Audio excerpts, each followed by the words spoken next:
मुझसे पूछे कि अमेरिकन पर इतबार करना है या अफगान तालिबान पर, तो जो कुछ मैंने देखा है मैं कहूँगा तालिबान पर इतबार कर लो, ये सच्चे हैं, अमेरिकन झूठे हैं। आसानी से जो है वो कंट्रोल हासिल कर लेंगे जो अफगान तालिबान है काबुल पर, कोई सिविल वार नहीं होगी, कोई खाना जंगी नहीं होगी।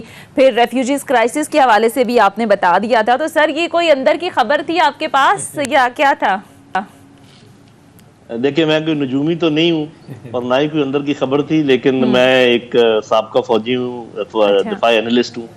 मुझे मालूम था कि जब अमेरिका इस इलाके को छोड़ेगा तो वो पीछे मुड़ के भी नहीं देखेगा। मुझे मालूम था कि क्या हालात हैं अफगान फौज के, क्योंकि उनकी हालत बहुत बुरी थी। उनके जो प्यादा फौजी थे वो पख्तून थे, उनके जो अफसर साहबान थे वो ताजिक थे, वो हज़ारत थे, तो ये किसी तरीके से मैच नहीं करते थे। दूसरा ये कि उनके पास लड़ने के लिए कोई ऑब्जेक्टिव नहीं था, कोई उनका मुराल नहीं था, कोई उनका मकसद नहीं था। वो तंग आ चुके थे रवैये से जो अमरीकियों का था, और तंग आ चुके थे ये जो इसकी करप्ट गवर्नमेंट से बनी की। तो लिहाजा जब उन्होंने देखा कि लोग जौक दर जौक शामिल हो रहे हैं इनके साथ, तो वो मैंने ज़रा पहले देख लिया था और मैंने आपको जनरल साहब कुछ इस तरह की भी चहमगोइयां हो रही हैं, ये खबरें भी जोर पकड़ रही हैं और अभी तक इस पर बात हो रही है कि कोई सेटलमेंट हो गई है अमेरिका की अफगान तालिबान के साथ, तो ये भी कहीं ना कहीं इसमें वजन आपको लगता है ये सारी सूरत हाल के तनाजुर को भी सामने रखा गया था आपकी जानिब से जब ये खबर? देखिए जी, शुरू में तो सेटलमेंट हुई है, तो ये जंग खत्म हुई है ना, इसमें तो कोई शक शुबे की गुंजाइश नहीं है। उसके हमें 4 शिकें मालूम है, ऐसी शिकें भी हमने सुना है जो हमारे सामने नहीं है। लिहाजा उनमें क्या लिखा हुआ है मैं कुछ कह नहीं सकता। सही। तो मुमकिन है कि ऐसी कोई अंडरस्टैंडिंग हो, लेकिन ये है कि अपनी अपनी लाइनें उन दोनों की जरूर हैं। और आपने हाल ही में देखा कि जिसको रेड लाइन कहा अफगान तालिबान ने, फिर उसको अबूर नहीं किया अमेरिका ने। तो ये हो सकता है अंडरस्टैंडिंग हो, लेकिन ऐसे नहीं है कि जैसे कोई मिली भगत हो और मिलकर इन्होंने कोई अफगानिस्तान के साथ ये हैंड किया हो। अच्छा। ये अफगान तालिबान की फ्रीडम मूवमेंट थी, उन्होंने अपनी आज़ादी हासिल की है और जोरे बाजू से हासिल की है, इसमें कोई शक नहीं। अच्छा एहतशाम साहब, तालिबान को काबुल पर कब्जा किया आज 10वां रोज हो गया है, सर क्या वजह है अब तक जो तालिबान है मुखालिफिन को अपने साथ मिलाने या फिर मुत्तफिका हुकूमत बनाने में कामयाब क्यों नहीं हो सके? सोनिया, 2 चीज़ें बड़ी अहम है। एक की तरफ तो बड़े वाज़ेह तौर पे जनरल साहब ने भी इशारा किया। देखें, ये इसमें कोई 2 राय नहीं है कि तालिबान की जो मुज़ाहमती तारीख थी, जिस ज़बरदस्त तरीके से तारीख साज उनको कामयाबी मिली है, आज दुनिया के सारे तजियाकार भी, बड़े बड़े डिफेंस एनालिस्ट भी परेशान हैं। प्रेसिडेंट बाइडन जो है बड़े दावे के साथ कह रहे थे कि जी सवाल ही नहीं पैदा होता 3 माह से पहले अपना यहाँ तक पहुँच पाएंगे काबुल तक तालिबान, लेकिन देखा आपने कि 12-13 दिनों में चीज़ें तब्दील होना शुरू हो गई। देखिए 42 साल का कॉन्फ्लिक्ट अब किसी ना किसी तरफ लगने जा रहा है, लेकिन मुश्किलात जैसे आप कह रही हैं बेताश हैं।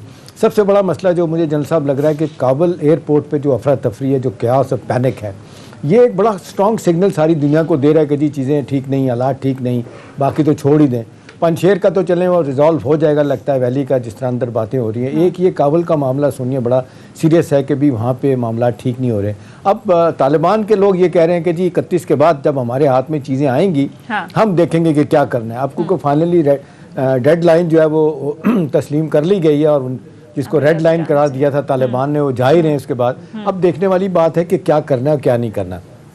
प्रोसेस में जो मसला जो आप सवाल पूछ रही हैं, देखिए मुश्किलात की बहुत सारी वजह हैं। अब जिस तरीके से उनको कहा जा रहा है, और वो भी खुद भी कह रहे हैं कि जी सारे ethnic groups, Tajik, Uzbek, Chechen और जनाब किसी हद तक हज़ारा और बाकी जो तो कबाइल हैं जो हैं अपना क्या कहते हैं पार्टियां हैं इनकी, सारी की सारी उनको रिप्रेजेंटेशन दी जाए। और दुनिया तवक्को कर रही है कि जी वसील बुनियाद हुकूमत कायम हो, और लफ्ज़ यूज़ किया जा रहा है इंक्लूसिव गवर्नमेंट हो, सारे आएँ। तो तालिबान कोशिश तो डेफिनेटली इस बात पे कर रहे हैं, उनकी मुश्किलात हैं, कई धड़े मानते हैं, कोई बातें नहीं मानते। दूसरी तरफ तालिबान एक बात बार बार कह रहे हैं, कल ज़िबिल्ला जो है उन्होंने भी, मुजाहिद ने भी कहा कि जी आम माफ़ी है, लोगों को बाहर नहीं जाना चाहिए। अब तो कह दिया बाहर नहीं जाने देंगे।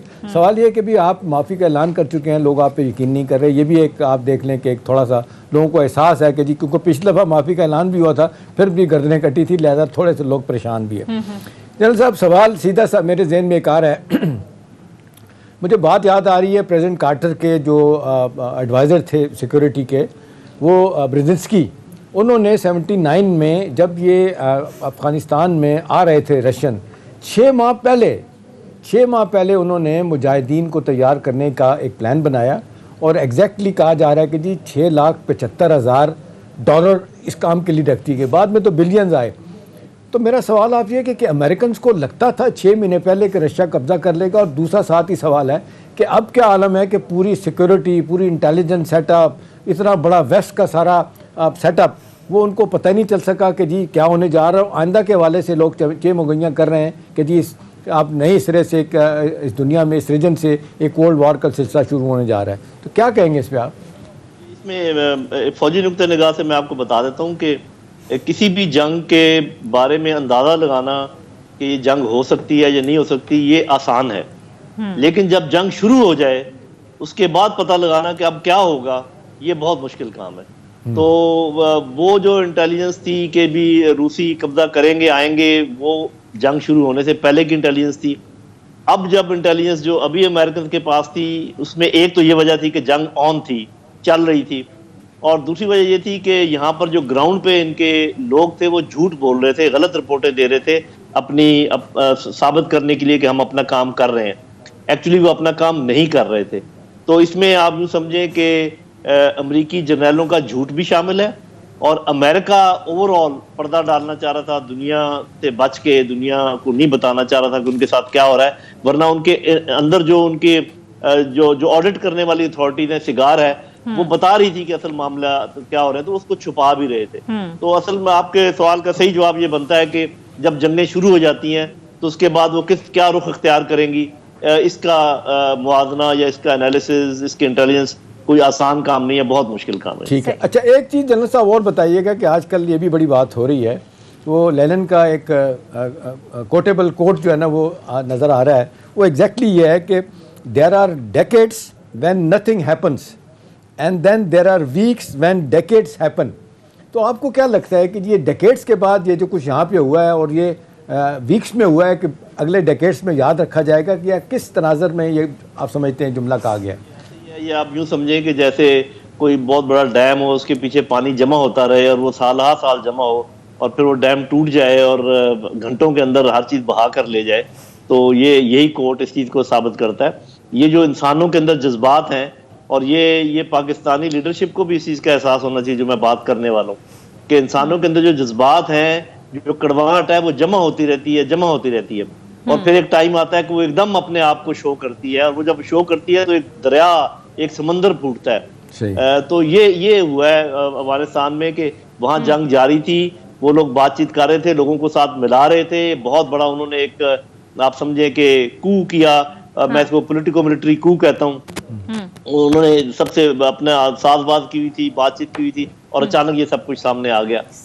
तो इस लिहाज से बिल्कुल ये सही दुरुस्त है कि जो जज्बात हैं, इंसानी जज्बात, उनको अगर आप ज्यादा देर तक दबाने की कोशिश करें तो उसका रिएक्शन जो होता है वो फिर एक दफा जब उठता है तो फिर किसी के काबू में नहीं आता। सही। अच्छा जनरल साहब, बड़ी बातें हो रही थी गुज़िश्ता दिनों से कि तालिबान ने एक कमेटी कायम की है जो पाकिस्तान के कंसर्न थे टीटीपी के हवाले से और दीगर जो दहशतगर्द तंजीमें थे उस हवाले से। लेकिन गुज़िश्ता रोज़ हमने देखा कि तर्जुमान तालिबान ज़बीहुल्लाह मुजाहिद की जानिब से जब प्रेस कॉन्फ्रेंस की गई और उनसे बाकायदा तौर पर सवाल भी किया गया, तो उनकी जानिब से कहा गया कि अलकायदा और टीटीपी के हवाले से किसी सहरुकनी कमेटी का मेरे इल्म में नहीं है। एक किस्म का उन्होंने इस चीज़ को डिनाई किया है। तो दूसरी तरफ वो ये बात तो कह रहे हैं कि हमारी सरजमीन पाकिस्तान समेत किसी मुल्क के खिलाफ इस्तेमाल नहीं होगी। तो इस सारी सूरत हाल को आप कैसे देखते हैं? आपको लगता है कि अभी भी जिस तशवीश का इजहार किया जा रहा है पाकिस्तान को लेकर टीटीपी के हवाले से, ये खतरा अभी भी मौजूद है? जी देखिए, खतरा तो मौजूद है, लेकिन खतरा बहुत कम हो गया है। उसकी मैं आपको एक दो वजूहात बताता हूँ। पहली वजह तो ये है कि अशरफ गनी की हुकूमत मुआवनत कर रही थी उन फोर्सेस की जो कि हमारे ऊपर हमलावर थे। कम से कम अफगान तालिबान की तरफ से वो मुआवनत नहीं होगी, और इसलिए कि उन्होंने सिर्फ हमारे साथ ही नहीं दुनिया के साथ वादा किया है। रूस को कहा है कि हम चेचन की मदद नहीं करेंगे, चाइनीज को कहा हम ईटीएम की मदद नहीं करेंगे, ईरानियन को कहा है कि हम हजारा का ख्याल रखेंगे, और हमें ये कहा है कि इस्तेमाल नहीं होने देंगे। तो वो क्यों? और वैसे भी अगर मुझसे पूछे कि अमेरिकन पर इतबार करना है या अफगान तालिबान पर, तो जो कुछ मैंने देखा है मैं कहूँगा तालिबान पर इतबार कर लो, ये सच्चे हैं, अमेरिकन झूठे हैं। तो दूसरी बात यह है कि उस वक्त तहरीक तालिबान पाकिस्तान के पीछे रॉ की फंडिंग थी, रॉ की प्लानिंग थी। उन्होंने सिर्फ तहरीक तालिबान पाकिस्तान ही नहीं और भी काफ़ी सारी ये ये BLA और BRA, बलूचिस्तान आर्मी शायद इनको सबको मिलाकर, दाइश को मिलाकर एक बड़ा नया उन्होंने खड़ा कर दिया था मसला, जो कि अब टूट फूट का शिकार हो गया है ऑलरेडी। मेरे पास ऐसी खबरें भी हैं कि तहरीक तालिबान पाकिस्तान के कुछ लोगों ने अप्रोच किया है पाकिस्तानी गवर्नमेंट को एमनेस्टी के लिए कि जी हम आ जाते हैं अगर आप हमें माफ कर दे। वो पाकिस्तान गौर कर रहा है, साफ जाहिर है कि उनमें से कुछ लोग ऐसे हैं जिनको माफ नहीं किया जा सकता, जिन्होंने हमारे बच्चों के गले काटे हैं, जिन्होंने हमारी ख्वातीन को मारा है। अगर सिर्फ फौजियों की बात होती तो शायद ये माफी हो जाती।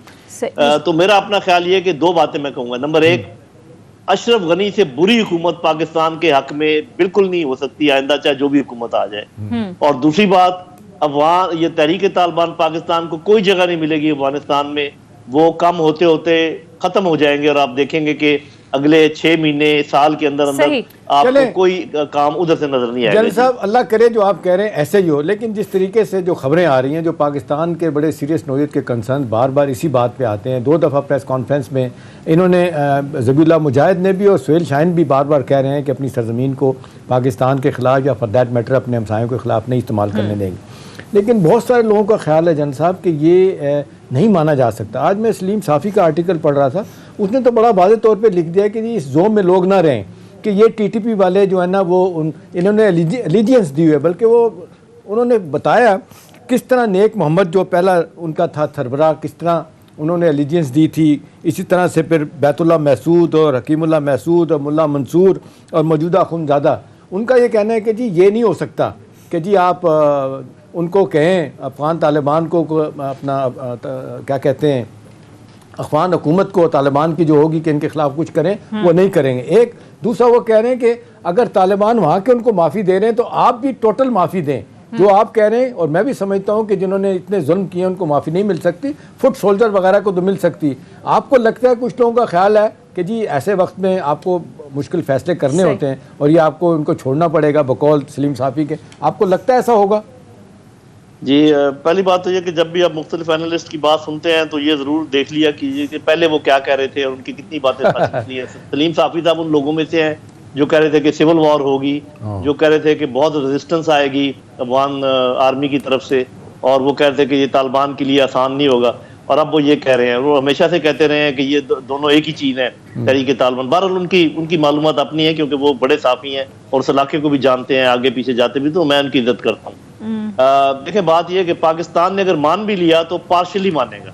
अच्छा। कि जो तो उनके फुट सोल्जर्स हैं, ऐसे लोग जो मिसगाइड हुए हैं, जो थोड़े बहुत पैसों के पीछे गए हैं, और वो काफी सारे हैं, उनको माफ किया जा सकता है मेरी नजर में। मैं तो अपना नजरिया पेश कर रहा हूँ, बाकी तो फैसला तो हुकूमत ने करना है। लेकिन वो बड़े बड़े लोग, देखें ये कैसे हम भूल सकते हैं, ये जो स्कूल वाला किस्सा है, कितने बच्चों को कितनी बेदर्दी से ज़िबा कर दिया गया।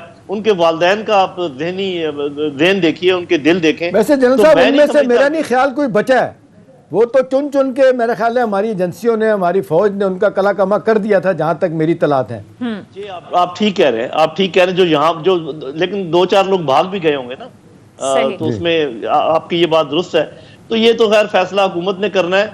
अच्छा होता है अगर आप कोई किसी भी वजह से अगर आप में अमन की तरफ कुछ भी हो जाए, लेकिन मेरा ख्याल है इसमें मिला जुला रुझान हो सकता है। टोटल माफी का शायद पाकिस्तान। और एक बात आपको पता है कि अगर हम मुकदमे, हम ऐसे तो नहीं उनको लटकाएंगे तो नहीं ना, वो आएंगे तो मुकदमे चलेंगे, तो पाकिस्तान की अदालती प्रोसीजर को आपको पता है उनको कौन सा सजाए मौत मिल जानी है। ठीक है। अच्छा एहतशाम साहब, आपको क्या लगता है अब आगे की सूरत हाल पर अगर हम बात करें तो अफगान तालिबान को किस तरह के आगे चलकर मुआशी मसाइल का सामना करना पड़ सकता है? क्योंकि अक़वाम मुत्तहिदा ने भी खबरदार किया है कि अगले महीने के आखिर तक अगर इमदाद नहीं मिलती तो फिर खुराक का बहरान पैदा हो सकता है। तो ये फाइनेंशियल क्राइसिस को कैसे डील करेंगे, कितना बड़ा चैलेंज है? देखें सोनिया, ये तो अमेरिका और वेस्ट और ख़ास तौर पे जो लंदन में G7 कंट्रीज़ की मुलाकात हुई है हेड्स की, उनकी वहाँ से तो वाइब्स आ रही हैं, वो तो यही है कि इफ्स एंड बट्स के साथ, शराइत के साथ बात कर रहे हैं। आपने ह्यूमन राइट्स हम आपके देखेंगे, ख़वातीन के साथ आप क्या करते हैं, आम आदमी जो आपके ख़िलाफ़ रहा है उसके साथ आप क्या सलूक करते हैं, उसके बाद हम सोचेंगे। तो वो तो बड़ा वाज़ेह तौर पे ये ऐलान करने की कोशिश कर रहे हैं कि जी फ़िलहाल तो उन्होंने खैर वाज़ेह तौर पे कह दिया नहीं मिलेगा आपको। जिन्होंने इनका अफ़गानियों का रिज़र्व जो बढ़े हुए थे, आपने देखा $9.6 बिलियन के, $7 बिलियन के उन्होंने अपने पास दबा के रख लिए अमेरिकन ने, जैसे ईरान के रखे थे। ये तो उनका पैसा था। अब जो ऊपर से इमदाद देनी थी $400 मिलियन, सारी दुनिया को पैसा दिया। $650 मिलियन कोरोना के कॉन्टेस्ट में आए में अपने, $2.7 बिलियन हमें भी मिला, उनको नहीं दिया। अब ये जो आप बात कर रही हैं सोनिया, सब लोग यही सवाल कर रहे हैं कि पहली आने वाली तनख्वाहें कहाँ से जाएंगी।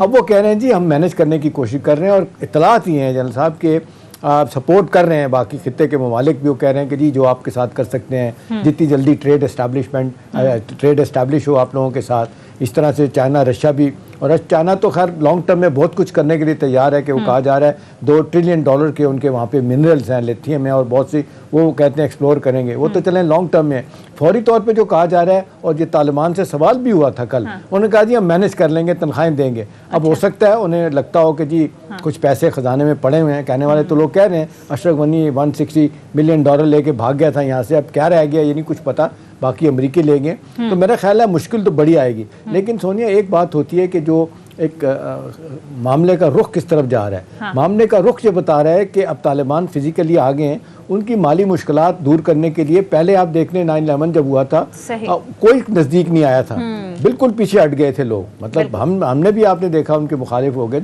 अब सारे लोग सिंपैथेटिक हैं, तो मुझे लगता है आहिस्ता आहिस्ता उनकी परेशानियां कम होंगी। लेकिन फौरी तौर पे जो है ना एक लफ्ज़ है इस्तेकाम, उन्हें इस्तेकाम लाने के लिए पंजशेर का मामला तय करना है, काबुल एयरपोर्ट के नज़दीक जो वहाँ पर एक मुसीबत बनी है उसको दूर करना है। अब देखते हैं 31 तारीख डेडलाइन गुजरने के बाद तालिबान कैसे ऑपरेट करते हैं वहाँ पे। ठीक है, अब देखना ये है कि